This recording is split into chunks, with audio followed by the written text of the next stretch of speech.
জয় গুরু বন্ধুরা, আমার চ্যানেলে বিউটিস কিচেনে আপনাদের সবাইকে স্বাগত। আজকে আপনাদের রান্না করে দেখাবো আর মাছের ঝোল। দেখুন, এখানে আমি আপনার দাদা আর মাছ নিয়ে এসছে, আমি ধুয়ে লবণ হলুদ মাখিয়ে রেখে দিয়েছি। আর মাছের পেটগুলো দেখেছেন, মাছটা কিন্তু ভীষণ ভালো, একদম টাটকা মাছ। মাছটা দেখেছেন কি সুন্দর, পিসগুলো ঠিকঠাক করে নিয়ে আসছে। তো এটাকে এবার আমি ভাজবো। এই আর মাছের যে রেসিপিটা, আর মাছে দেব মশলা, পেঁয়াজ কুচি রেখেছি, একটা পেঁয়াজ কুচি, জিরে বাটা, এটা রসুন বাটা, এটা আদা বাটা, লঙ্কা বাটা, একটু একটু সব দিতে হবে। 3 কোয়া রসুন দিয়েছি, একটু সামান্য আদা দিয়েছি, একটু লঙ্কা বাটছি, আর একটু জিরে।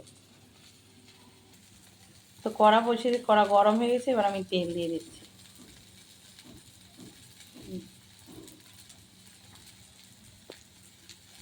তেলটা একটু গরম হবে, তেলটা একটু কড়াতে সুন্দর করে তেলটা দিয়ে দিচ্ছি। তো এবার তেল গরম হয়ে গেছে, আমি দিয়ে দেবো মাছ। একটা একটা করে মাছ দেবো।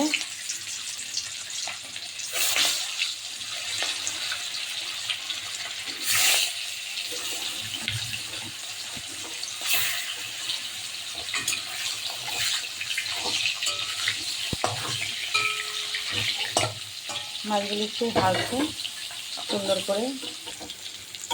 দেখুন আমার মাছ ভাজা হয়ে গেছে, এবার মাছ ভাজা আমি নামিয়ে নেব।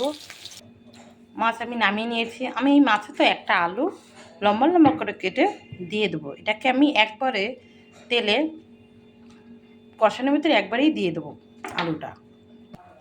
আমি তেল দিয়েছি, মাছ ভাজা তেলের ভিতরে তেল দিয়ে দিয়েছি। আমি এই তেলে একবারে ফোড়ন দিয়ে দেবো। আমি তেলে এই কেটে রাখা আলুটাকে একটু ভেজে নেব। একটু ভেজে নিলে তাহলে সুন্দর হবে, আলুটা খেতেও স্বাদ লাগে।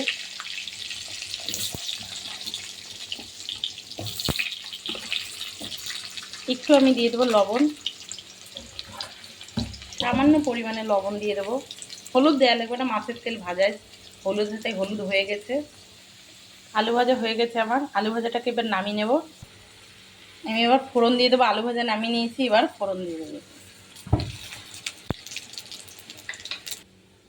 আমি জিরে, তেজপাতা, একটা শুকনো লঙ্কা ভেঙে ফোড়ন দিয়ে দিয়েছি। তো একটু জিরেটা একটু ভাজা হবে, আমি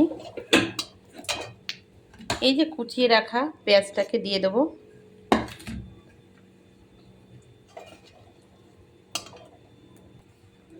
আমি দিয়ে দেবো পেঁয়াজ।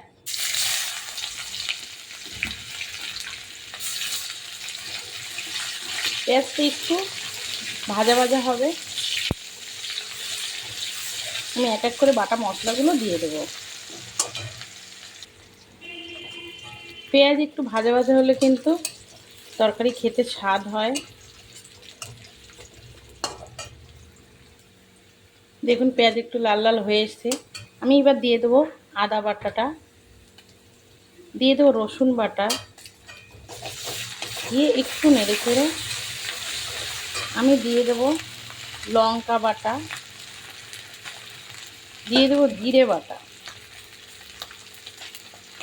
দেখে একটু নেড়ে আমি সামান্য একটু জল দিয়ে দেবো মশলাটা কষানোর জন্য। জল দিয়ে মশলাটা কষলে মশলা খুব সুন্দর কষানো হয়।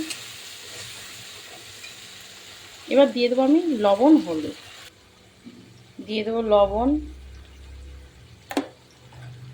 দিয়ে দেবো হলুদ,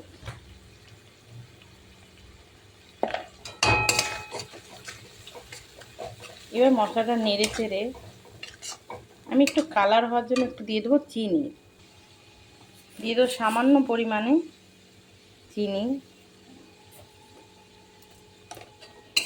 এবার নেড়ে চেড়ে মশলাটা জাল হবে।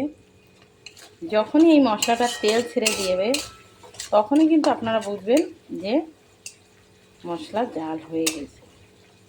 এবং একটু নাকের কাছে নিয়ে দেখতে পারেন সুন্দর একটা ফ্লেভার বেরোবে মশলার, সেন্টটা কিন্তু ভীষণ হবে, আর কাঁচা গন্ধটা একদম উড়ে যাবে। দেখুন আমার মশলা কিন্তু প্রায় কষানো হয়ে গেছে, মশলার তেল ছেড়ে দিয়েছে।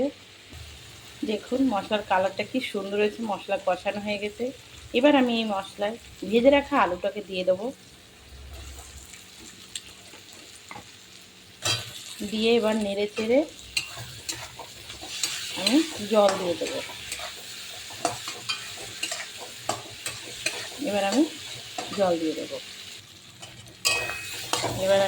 জল দিয়ে দেবো। আলুটাও দেখুন কষানো হয়ে গেছে।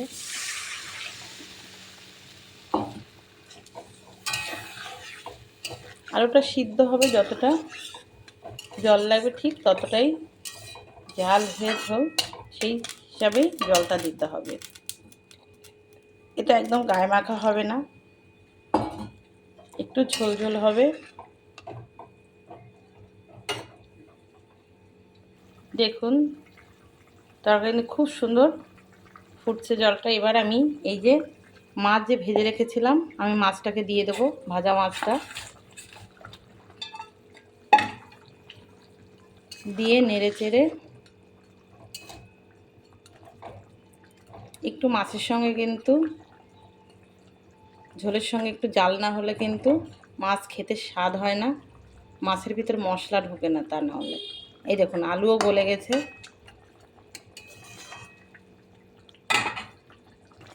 তরকারি কিন্তু হয়ে গেছে।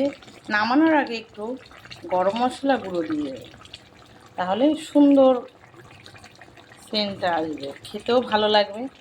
একটু গরম মশলা গুঁড়ো দিয়ে দিলাম সামান্য, এটা আমার গুঁড়ো করাই ছিল। তো এবার আমি নামিয়ে নেব, হয়ে গেছে আমার আর মাছের তরকারি। এবার আমি নামিয়ে নিচ্ছি। দেখুন আমার আর মাছের তরকারি হয়ে গেছে। তো এই রেসিপিটা যদি ভালো লেগে থাকে তাহলে please please please like share comment করতে কিন্তু ভুল করবেন না, আর সাবস্ক্রাইবটা করে দেবেন। জয় গুরু।